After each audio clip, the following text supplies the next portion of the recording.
So I will speak about the changing uses and function of the Seine to the benefit of Paris. And after Carola, it's very difficult to say something more, but I will try. I am Laurence Lestel, working at the header of the Zone Atelier Seine program, presented by Gabriel Boulot at the beginning of this day. And I work as an environmental history historian in Sorbonne University, but I also managed to organize interdisciplinary research with many disciplines, and also transdisciplinary research with many stakeholders in the Seine River, of the Seine River. So I will present, thank you, my vision of the socio-hydro system then, and it was really a pleasure to work with Carola these last few months, just to enhance our perception of the Seine River. I used to work on trajectories. It means a co-evolution of the Seine and of the inhabitants of the Seine basin since the 19th century. But we now see the Seine system as a patrimony. I will use this word. It means a heritage that has shaped the city of Paris and the river, and it's worth defending. So we already said a lot of things of this slide. So for a long time, there was a loss of personal contact with the river in Paris due to the development of port facilities and urban highways along the river. This was in the 1970s. But you all know that the river was once a deified river, Sequana, which should have been the Yonne River given their respective flow rates. But okay, we all know the Seine River as a Seine. The Seine River landscapes is universally known thanks to painters, including the Impressionists in the 1870s, but also to the bateau-mouche boat trips. You probably visited Paris once with this bateau-mouche. They were created in 1867 for a World Fair in Paris. So from that date, you can visit Paris with bateau-mouche, and still now, of course.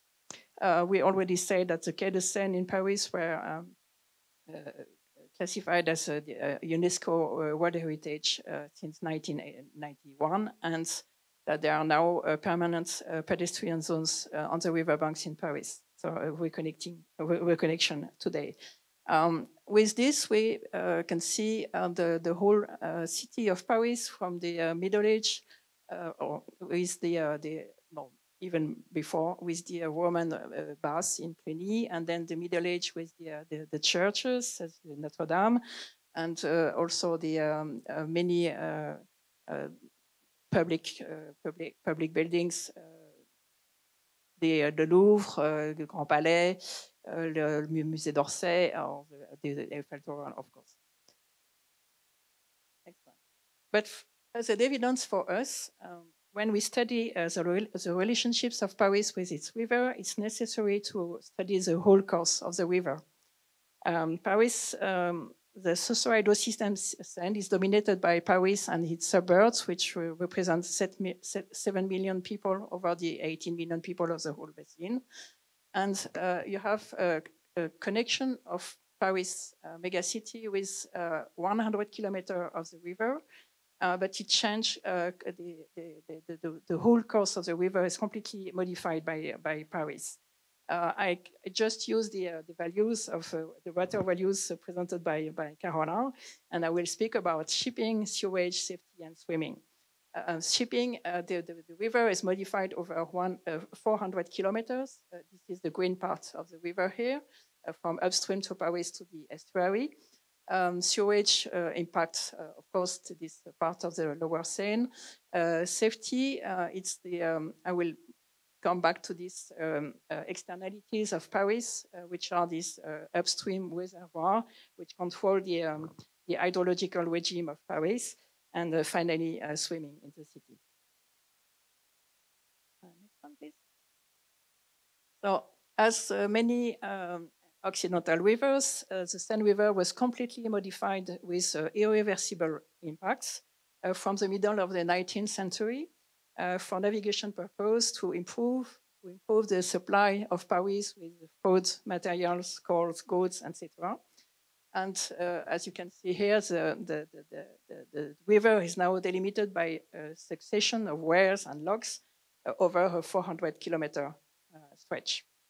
So it's completely modified. Next one. The changes were drastic and sudden, as shown here in Villequier, in the estuary part of the Seine. So this was the river in 1847, and this was the river in 1851. So 4 years later, the channel was constructed there, and you have alluvial deposits from each part of the river. 100 of secondary channels and islands disappeared at that time. Near Paris, the alluvial plains were occupied by factories. And after the deindustrialization of the 20th century, these factories were replaced by urban areas, which greatly reduced the expansion zone of flooding and are very vulnerable to inundation today. Today, there are still new projects for the Seine River, the extension of the port of Le Havre, new ports upstream and downstream of Paris, and new canals of navigation north and east of Paris. So to improve navigation to supply Paris was not the only reason for the change of the Seine state. The new sewage system of Paris was implemented in 1860 with a sewage collector here, which discharged wastewater from Paris at Hein, so it's northwest of Paris is there. And it was, okay, the plan was decided by Haussmann and his engineer Belgrand. You can see here in this map drawn in 1875, the impact of the sewage, this yellow-brown, not very pleasant deposit in the river. And there were many observers at that time who called the river an infected river. The river was quite dead from this part of the Seine to the confluence with the Oise River. But at the same time, at exactly the same place, the Impressionists paint very pleasant landscapes at the same. So it's very strange for us just to see. Okay, this Argenteuil is there, and you can see it's not very pleasant to be there. And I want to be careful to that place because I will show something else later. And this is the same place by Impressionists. Next, please. So the impact of Paris on water quality can be described by this very simple indicator of the presence of oxygen in the river. A monitoring survey which began in 1874. It's the first in the world. And since that date, we have levels of oxygen in the river every month or better sometimes. Thanks to Gérardin, who was inspector of an insalubrious plants in the Seine department, and he saw the oxygen content as a proxy of organic matter discharge. So the maximum of degradation was in this part. There's no more fish, as you can see. No more fish in the river, and it was in the second half of the 20th century. And it was at the origin of our research program, the PIREN-Seine, who began his work in 1989. The construction of, so what we can say is that during 100 years, the development of Paris megacity has been faster than sewage collection and treatment until technical solutions were found and financed. So there was a single wastewater treatment plant established in 1940 downstream of Paris, but which was not sufficient for the treatment of the whole sewage. And it increased, the possibility of this wastewater treatment plant increased.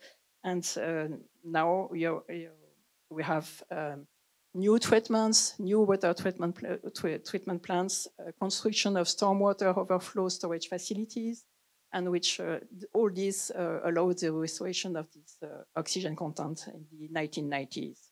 And as you can see here, the partial recovery of the fish population.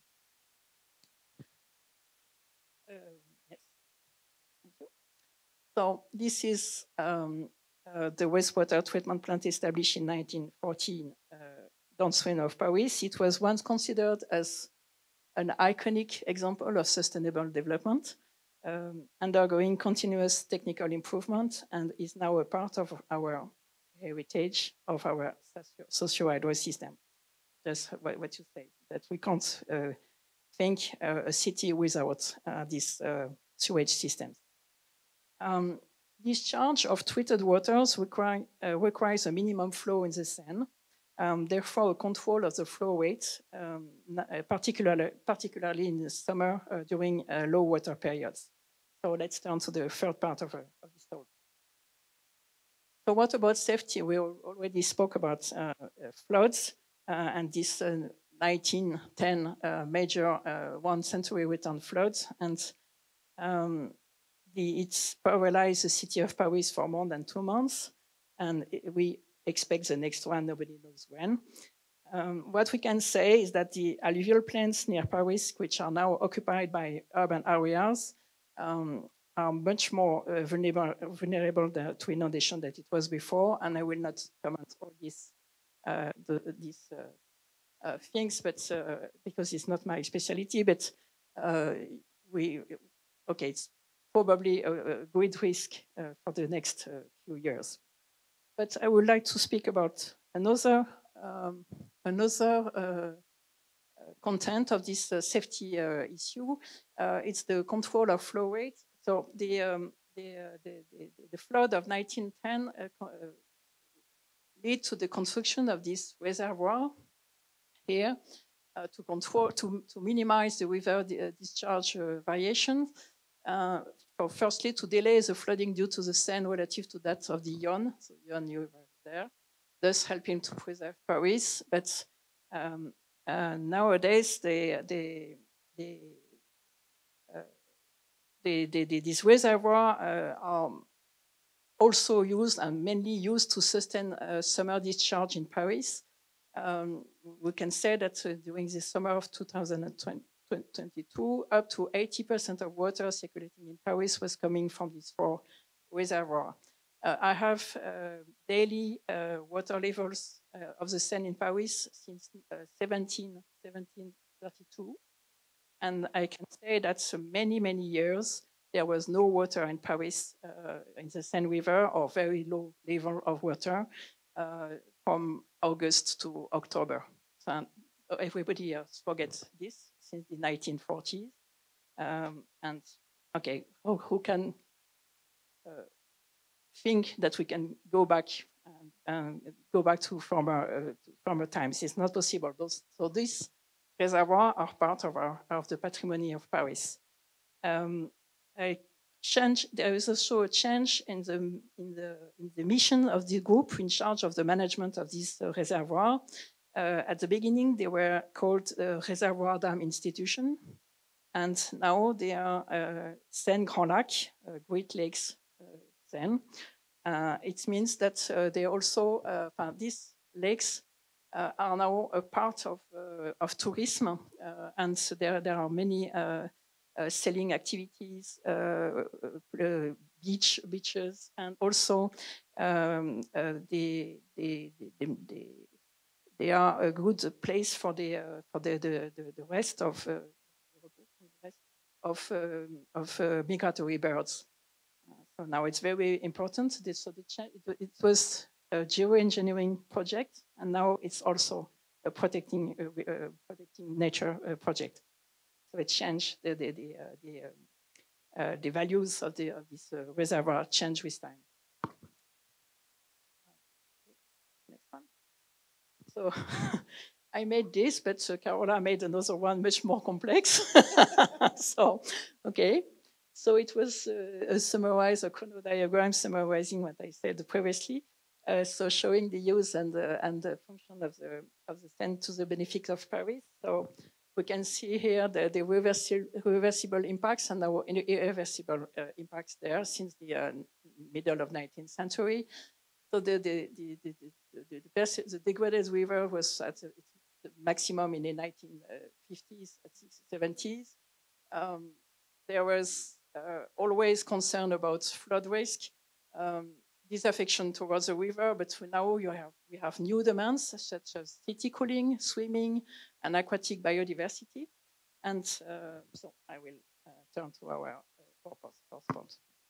So swimming is a quite interesting case for me, illustrating changes in values.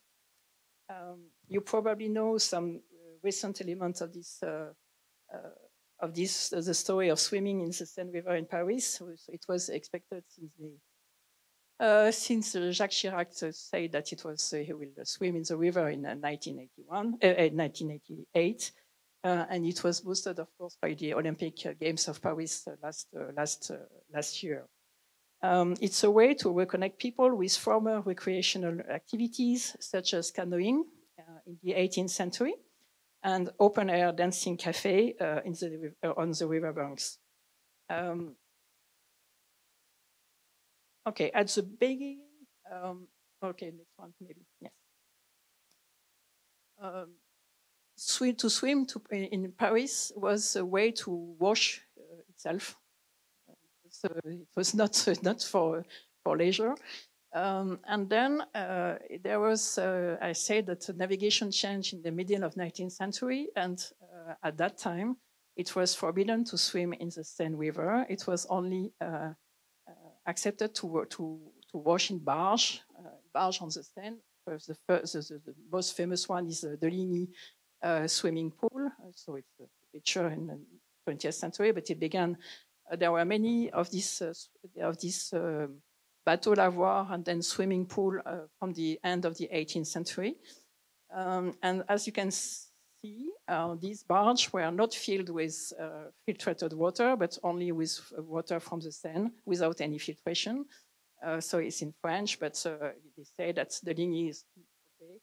But Bain Royal is latrine, like something cesspool, we can say cesspool, okay. On the Seine is worse. Au moins à des Ligny, on ramassait les poissons morts. Voilà. It means that it was not very clean, for sure. There was each year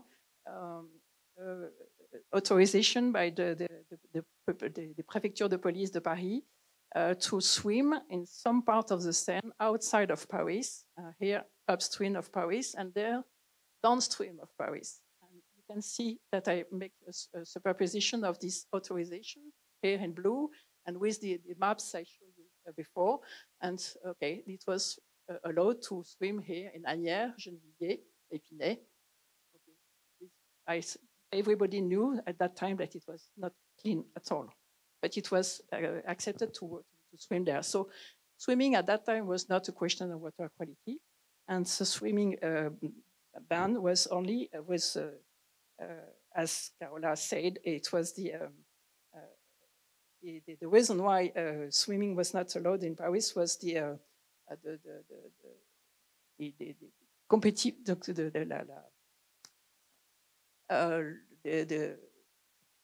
okay, I will say it again. It was forbidden to swim in Paris because of the navigation purpose. It was the conflict between the two use of the river. So nowadays, of course, if we want to swim again in the river, we have to deal with the water quality. Of course, today it was put in the spotlight last year and now, but we have also to redefine the sharing of the river between recreational activities and river transport, as you said. So, as a conclusion, you had many more stakeholders than I put there on that slide, but I should insist on the following points. The Seine River functioning is completely artificial from its head to the estuary, which allows us to speak about the Seine River as a river of the Anthropocene. In such a complex system, the city-river relationships are complex. And from my point of view, there is not yet a shared vision of what this totally transformed river should be in the future, and what could be the various dimensions of this city land-river relationships. But of course, it was already said, there is an exceptional patrimony. It means things who shapes the city and the rivers, landscape, infrastructure, docks, etc., with a long shared history and which deserve to be preserved. Next slide. Thank you for your attention.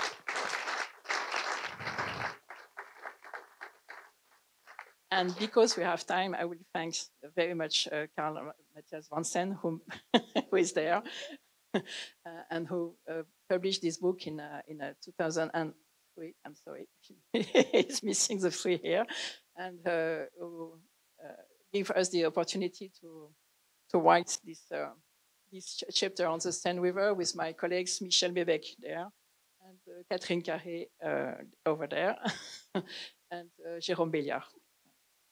Thank you. Voilà, j'invite Frédéric sur scène. Tu viens ici pour la suite. Thank you, Carola. Just a few words, because Nathalie Ginoux, the director of Opus Observatory of Heritage of Sorbonne University, is not able to be with us today. She's archaeologist, and she had a wonderful talks about archaeology and Paris, but unfortunately she's sick today. So all my apologies for this quick talk. I'm not archaeologist. I'm the General Secretary of Opus, Observatory of Heritage at Sorbonne University. And our goal is to observe all the research about heritage in a way of interdisciplinary. So we were very, very excited with the proposal of Carola when she contacted us 3 years ago already with a proposal for this chair about water and heritage. And because the observation of the scene regarding the heritage is really on the goal of Opus. We are really focused on the impacts and social and climate impacts about heritage nowadays. So thank you, Carola, for all the energy you give to this chair all the year long. Your connection with students of the CELSA school and of Sorbonne University too, and with our PhDs, doctorants of art and archaeology, which was a very, very nice day. I've heard about this and I was there in the afternoon. And thank you for all this connection, and thank you to HIEA also for your welcome and all the organization, because this is a very, very great organization. And thank you, Carola, especially. And I'm pleased to work with you for these days and all the rest of our project.